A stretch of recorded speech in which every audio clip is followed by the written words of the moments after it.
Hello, Year 12. To be, you will be in Year 12 at Newstead Wood in September, and we're really looking forward to welcoming you to the History Department at Newstead Wood School. So at Newstead Wood School, we study two components for A-level history. The first is the crisis of communism, and the second one is the crisis of monarchy. And these are two textbooks that are available online for you to purchase in preparation for starting in September. So in the history department, we have two members of staff that will teach you A-level. Miss Young teaches Crisis of Monarchy for 2 hours a week, which is 40% of your A-level. And I will teach you the Crisis of Communism, which is also 40% of the A-level. And I will also be teaching you the coursework element of the course, which is on Tudor rebellions and is worth 20% of the A-level.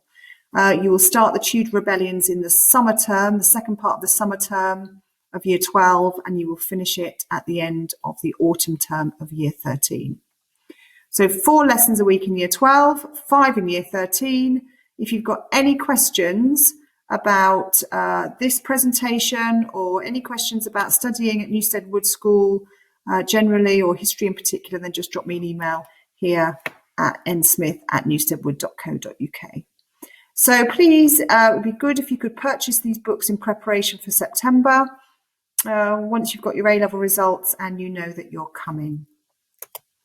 So in this online lesson, we're going to have a little look at the Leninist-Stalinist legacy, which cast a huge shadow over the USSR at the time of Stalin's death, and how his regime, which was very barbaric in some ways, informed and influenced the subsequent leadership and styles of his successors. So we're going to watch the trailer for this film, The Death of Stalin, which you may have seen already. Let's have a look.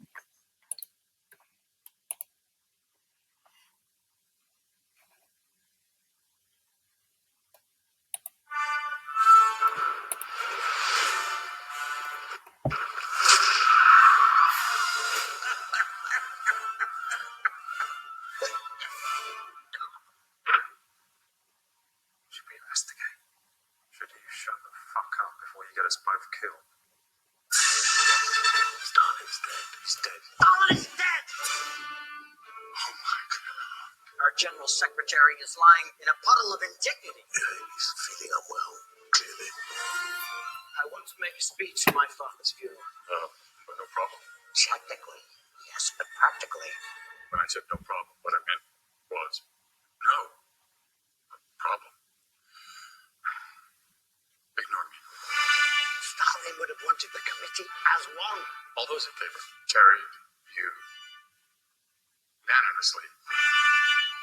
We need change. Well, let's see who can mobilize first. Oh, seems to be me. Sneaky little shit. The race has started. We need to start putting together a plan. How can you run and plot at the same time?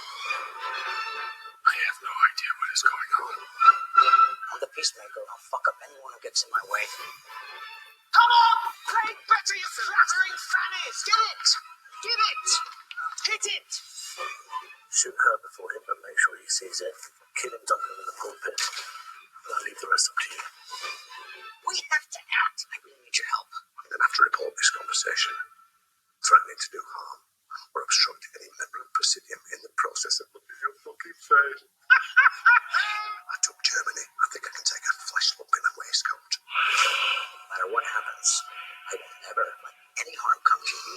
I may as well just shoot myself like mother. Jesus Christ. Did Coco Chanel take a shit on your head? No, he did not. Stalin will be loving this. Don't take it from me.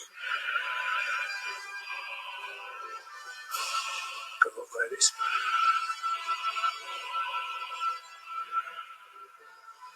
You know, all of you can kiss my Russian ass. Don't worry, nobody's gonna get killed, I promise you.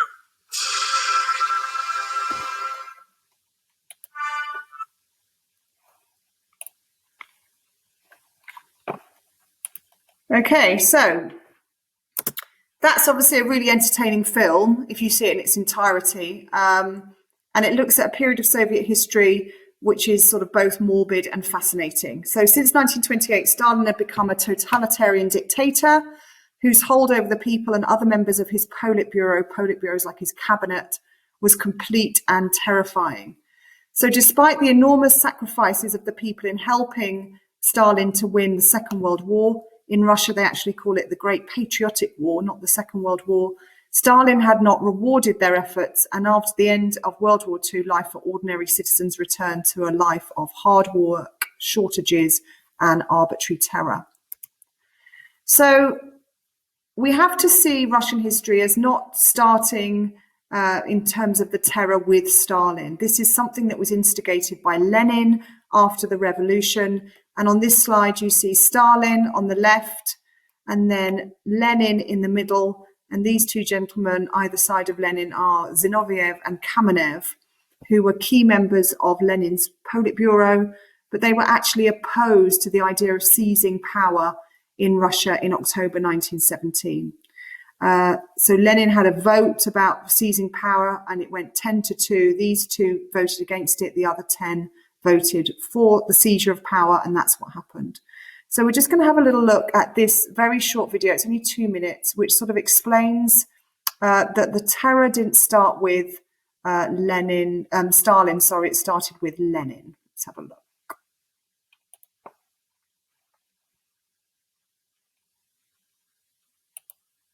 Lenin grabbed Bolshevik policy with both hands. The slogans were peace, bread, land to the peasants. Power would pass to the Soviets or elected councils of workers, peasants, and soldiers. By the end of October, the Bolsheviks seized power in a comparatively bloodless revolution. Stalin kept out of the limelight, editing Pravda and assisting Lenin. His earlier opposition to revolution wasn't held against him. When the Politburo was formed to direct party policy, Stalin was one of its 7 members. To hold on to power, Lenin made an arrangement with the peasants, 80% of the population. They agreed to support him in exchange for a share in government and a new decree to divide the land equally among them. Hopes still ran high. Prisoners were freed from jail. The death sentence was abolished. The Tsarist secret police was disbanded. The press would be free. Democracy became a possibility. The voting for a new parliament, the Constituent Assembly, had already taken place. But this put the peasants' parties well ahead of the Bolsheviks. Faced with loss of power in a bourgeois parliament, Lenin disbanded the Constituent Assembly. It was, he said, the complete and public liquidation of formal democracy in the name of the revolutionary dictatorship. It will be a good lesson. Democracy was just born in Russia and sort of murdered in the crib by the October Revolution. Because what proceeded later was never a democracy, as we understand it, and was never a prosperity, and never brought to Russia anything what was promised. Within weeks of the revolution, a new state security agency, the Cheka, had been formed.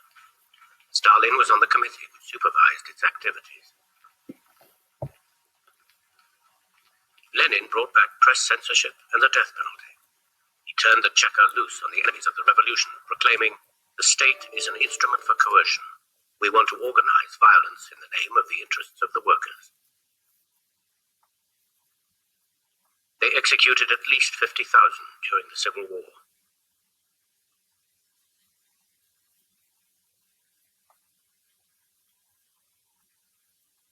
The Cheka was a temporary measure which became permanent.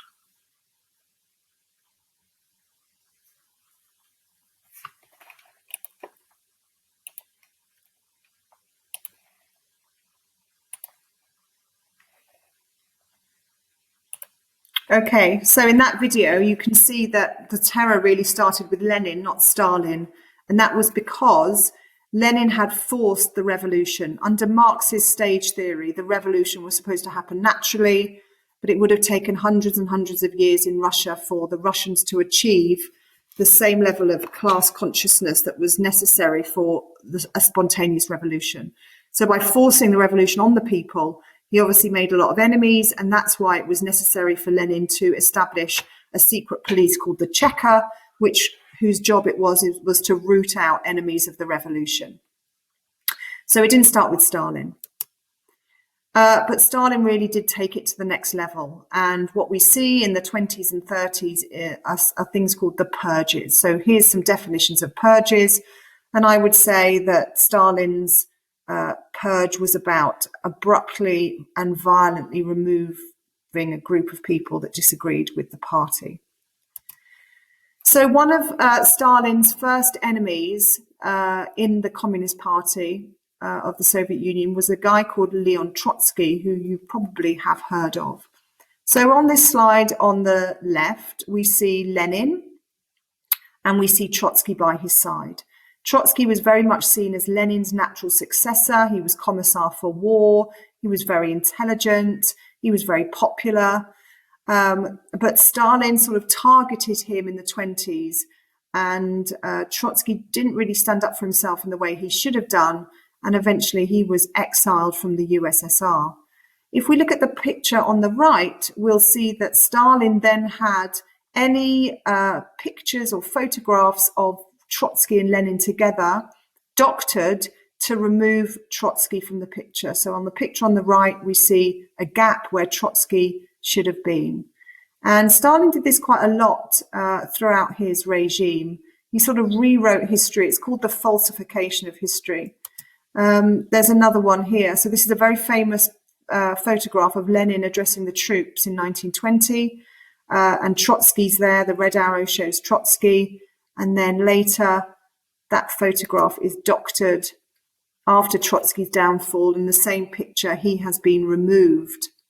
Now, Stalin took it a step further by then reproducing this photograph as a painting, where we see Lenin giving the speech, and the red arrow then shows Stalin at the foot of Lenin taking notes on the great master. So Stalin was very, very keen to get rid of Trotsky from history and instead insert himself in Trotsky's sort of role and position as Lenin's natural heir. This is the same thing that happened later. This is in the 30s. Here is Stalin walking along the river with Yezhov. Yezhov was the head of the NKVD, which was the secret police after the Cheka. And Yezhov did not come up to the mark, and he was executed. And Yezhov was then obliterated from any further photographs with Stalin. Here we see a picture of the main architects of the Communist Revolution from 1917. There's Stalin in the middle. There's Lenin on the far right side next to Trotsky. And what we see is that by the end of the sort of 1920s, all of the people in this photograph, apart from Stalin, are dead. Obviously, some of them died of natural causes. Lenin died of natural causes in 1923. Trotsky was exiled and subsequently murdered on Stalin's orders in 1940. But some of them, we see here, disappeared, shot, missing, question mark. Okay, so no one survived to sort of tell the truth about Stalin's rise to power and his real relationship with Lenin, which towards the end of Lenin's death was decidedly frosty. So here we have Stalin and his little new group of henchmen after the Second World War. So Stalin's in the middle with his new outfit. He called himself the Generalissimo after the Second World War, and he wore sort of this military jacket, even though he didn't serve in the Second World War. And the people alongside him are Mikoyan, Khrushchev, Malenkov, Beria, and Molotov. Okay, so Mikoyan, let's just run through what happened to them. He actually died of natural causes in 1978. He was 82. Khrushchev was ousted from power in 1964. Stalin died in 1953. Malenkov was removed from the party in 1957 and then died in 1988. Beria was shot on the orders of Khrushchev in 1953, and Molotov died in 1962. So these are what we might call Stalin's henchmen after the Second World War. These are the members of the Politburo. You would have seen them portrayed in that trailer of the film, The Death of Stalin. And so once Stalin dies, there becomes a sort of competition between these five men about who's going to become the next leader of the Soviet Union. So who should be the next leader of the USSR? So these are some of the problems that existed in 1953.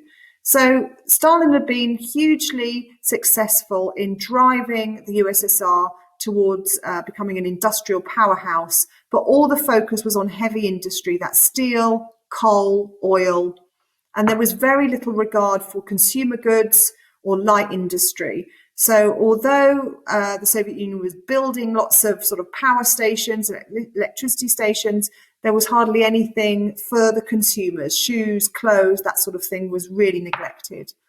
The peasantry, who formed 80% of the population, as you saw in that video, had been collectivized into mass farms after 1928. So they no longer were able to own and plough their own land as had been promised after the 1917 revolution. And this was massively resented by the peasantry. And therefore, collectivized farms were very inefficient because the peasantry did not want to work on state land. They wanted to work on their own land.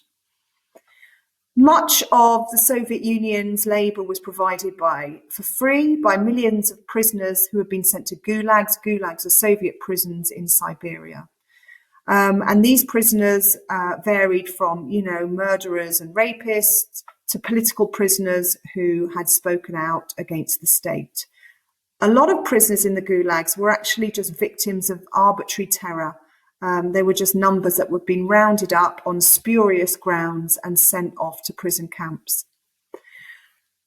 We call the Soviet Union a highly bureaucratic nation, which means that everyone had a job, there was full employment, but there was very little investment in new technology. So after the Second World War, other countries in Western Europe started to sort of overtake the USSR because they weren't afraid to use computers and technology. The Soviet Union were very resistant to new technology because it was really important in the socialist workers' utopia that everyone had a job. And if you had technology, that replaced jobs. So that's why it wasn't very warmly welcomed. As you may be aware, if you've studied the Cold War at GCSE, after 1945, Stalin and the Soviet Union occupy and then take over countries in Eastern Europe, and they become satellite states of the Soviet Union. So this was very prestigious for Stalin, but it was obviously very expensive as well to patrol and defend. And the biggest enemy after the Second World War was from the USA, who was committed under President Truman to a policy of containment, so keeping communism in Russia where it belonged rather than allowing it to spread. So Nikita Khrushchev emerges out of those other five men as the leader of the Soviet Union. So he was from a sort of a poor background, the son of a miner. He left school at 15, very little formal education, but he was very sort of politically cunning, and he rose quickly through the party ranks, and he became head of the party in Ukraine, which is an area of the Soviet Union, during the famine of 32 and 33. Very different from Stalin, wanted to get up close to you, happy to hug you and go on walkabouts and speak to people, whereas Stalin was never like that. He was always sort of hiding away. And he outmaneuvered his opponents, those other men that you saw in that other slide, and he became the next leader of the USSR. So Khrushchev is most famous for giving something called the secret speech, which was a speech to the Party Congress in 1956, where he condemned Stalin's actions and use of terror. Now, if you sort of look at how Stalin had developed a cult of personality and all the propaganda around him, he was revered, he was Lenin's successor. This was an unprecedented attack on Stalin, and it sort of left the delegates in the room completely stunned, as Khrushchev basically said, lots of the things that have happened are because Stalin, was a terrible person. And this speech really signaled something called the thaw in the Soviet Union, which saw the end of the use of arbitrary terror. So random terror, being woken up in the middle of the night and being arrested and told you've done this and that and sent to the prison camps, ended. In addition, 1 million political prisoners from the gulags were also released. And so there was a sense in the Soviet Union that things would improve under Khrushchev. He was very aware that the Soviet Union was so frightened that they couldn't move forward. So here is a map of the Soviet influence in Eastern Europe. So we'll see these countries: East Germany, Poland, Czechoslovakia, Hungary, Romania, Bulgaria, Yugoslavia, and Albania have been taken over by the Soviet Union, and they were led by leaders who had been handpicked by Stalin. And so the USSR had to spend a lot of money sort of propping these countries up and defending them as well. But, you know, it was important for Khrushchev to keep hold of these satellite states. And he had to sort of walk a very tight line, because after he made that speech, countries in Eastern Europe believed that they might now be sort of liberated from their occupation. But that wasn't to be the case, as you know, until 1989. And we look at that in year 13. Khrushchev pledged to spend more more money on the people. So this is an example of something called a housing scheme built under Khrushchev. They were very rapidly built. They weren't very good quality. They were sometimes called the Khrushchev slums, but they did provide a massive opportunity for the people of the Soviet Union to move out of communal and cramped apartments into their own apartment for the first time. So he was incredibly popular for a while with the people because of the housing that he built. Another aspect of Khrushchev's interest was agriculture. He wanted to make agriculture more efficient. And we see this propaganda poster on the right. And he thought it was all going to be sold with maize, feeding maize to animals. He went on a trip to America and he saw the huge amount of maize fields, and he wanted to bring that back to the Soviet Union. There was another policy that he enacted called the Virgin Land Scheme, which was cultivating previously unfarmed land, and that was successful for a while. So he really saw himself as an agricultural expert. However, he didn't really please other members of the Politburo, because he was also very interested in sort of trying to stamp out corruption that had developed within the party. In the party, people kept their jobs for years and years. There was no sort of handover. Bonuses and bribes were handed out in envelopes, cash in envelopes. So Khrushchev instigated something called Rule 25, which was you could only stay in your post in the party for 3 years, then you would be replaced. And he put an end to these sort of bungs and bribes given out in envelopes. And that did not make him very popular with the party, who obviously had been, enjoying quite a nice, comfortable life, while they could stay in their jobs forever. Again, if you've studied the Cold War, you might be familiar with this cartoon, which shows a sweating Khrushchev wrestling with Kennedy while they're both sitting on H-bombs. And this is about the Cuban Missile Crisis of 1962, when the world nearly came to sort of a nuclear conflict. So the problem was the deal that was struck in Cuba meant that the Khrushchev side of the deal was a secret. And so to the eyes of many in the world, he is seen to have lost the Cuban Missile Crisis. He tried to stand up to America, but it was perceived as a loss for the USSR, which made him unpopular at home. And in 1964, the party eventually rallied round and they ousted Khrushchev from power.